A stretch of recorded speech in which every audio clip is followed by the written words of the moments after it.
Selamatkan APBN, saatnya pejabat negara digaji UMR.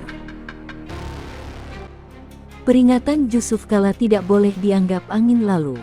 Ketika seorang mantan wakil presiden yang puluhan tahun berada di jantung kekuasaan mengingatkan bahaya pelebaran defisit anggaran pendapatan dan belanja negara (APBN), itu pertanda ada yang tidak sehat dalam tata kelola fiskal negara.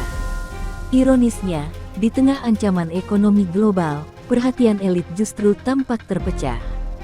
Bahkan publik melihat Gibran Rakabuming Raka nyaris tidak terdengar membahas persoalan ekonomi yang semakin berat. JK mengingatkan secara gamblang, semakin besar defisit, semakin besar pula beban cicilan pokok dan bunga utang pemerintah. Jika tidak dikendalikan, porsi pembayaran utang terhadap anggaran bisa menembus 40–50%. Itu bukan sekadar angka teknokratis. Itu adalah tanda bahaya bagi masa depan fiskal negara. Namun pemerintah justru mempertimbangkan opsi yang sebaliknya, memperlebar defisit di atas batas 3% PDB, pagar disiplin fiskal yang diatur dalam Undang-Undang Keuangan Negara sejak awal reformasi.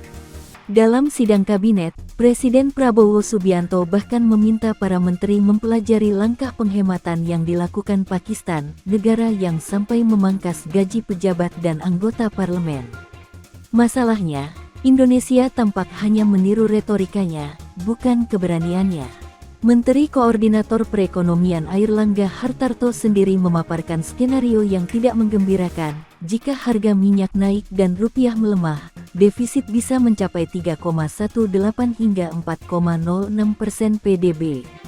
Pejabat lalu membandingkan Indonesia dengan Vietnam atau India yang memiliki defisit lebih tinggi. Argumen itu terdengar pintar, tetapi sebenarnya menyesatkan dan menjijikkan. Negara seperti Amerika Serikat dapat mencetak dolar. Jepang memiliki tabungan domestik yang sangat besar. Indonesia tidak memiliki privilese itu. Ketika defisit melebar, kita bergantung pada utang dan aliran modal asing. Disinilah risiko besar mengintai. Lembaga pemeringkat global seperti Fitch Ratings telah memberi outlook negatif terhadap prospek ekonomi Indonesia. Jika disiplin fiskal runtuh, penurunan rating sangat mungkin terjadi. Dampaknya jelas, investor menarik dana, rupiah melemah, dan nilai utang luar negeri, yang sebagian besar dalam dolar, langsung membengkak. Dengan kata lain, negara membayar lebih mahal hanya untuk menutup kesalahan kebijakan sendiri. Masalah sebenarnya bukan sekadar defisit, melainkan struktur belanja negara yang bocor dan elitis. Banyak program pemerintah digerakkan oleh jaringan kontraktor besar, bukan oleh ekonomi rakyat.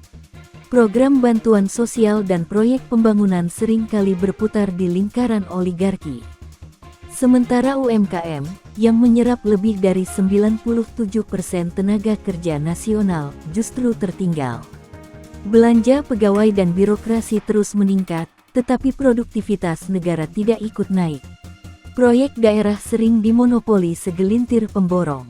Akibatnya sederhana, ekonomi lokal tidak bergerak, pengangguran tetap tinggi, dan uang negara hanya berputar di kantong elit proyek. Jika uang rakyat hanya berputar di lingkaran kekuasaan, bagaimana ekonomi rakyat bisa hidup? Karena itu solusi paling logis sebenarnya sangat sederhana, pangkas biaya kekuasaan.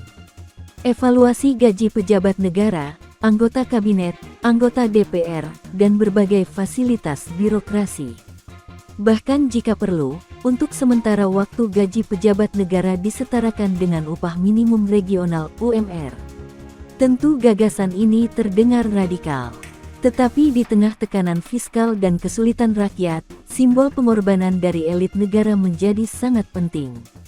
Rakyat sudah terlalu lama diminta berhemat melalui pajak yang meningkat, harga energi yang naik, dan berbagai pungutan baru.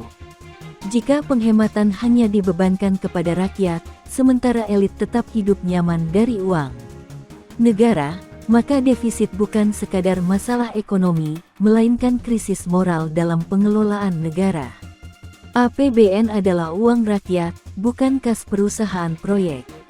Jika defisit terus diperbesar, proyek tetap dimonopoli oligarki, dan birokrasi tetap boros, krisis fiskal hanya tinggal menunggu waktu. Sejarah banyak negara menunjukkan satu pelajaran sederhana, ketika elit hidup terlalu nyaman dari uang publik, negara akhirnya membayar harga yang sangat mahal. Indonesia masih punya waktu untuk memperbaiki arah. Pertanyaannya tinggal satu, apakah para pejabat berani berkorban, atau hanya berani berpidato?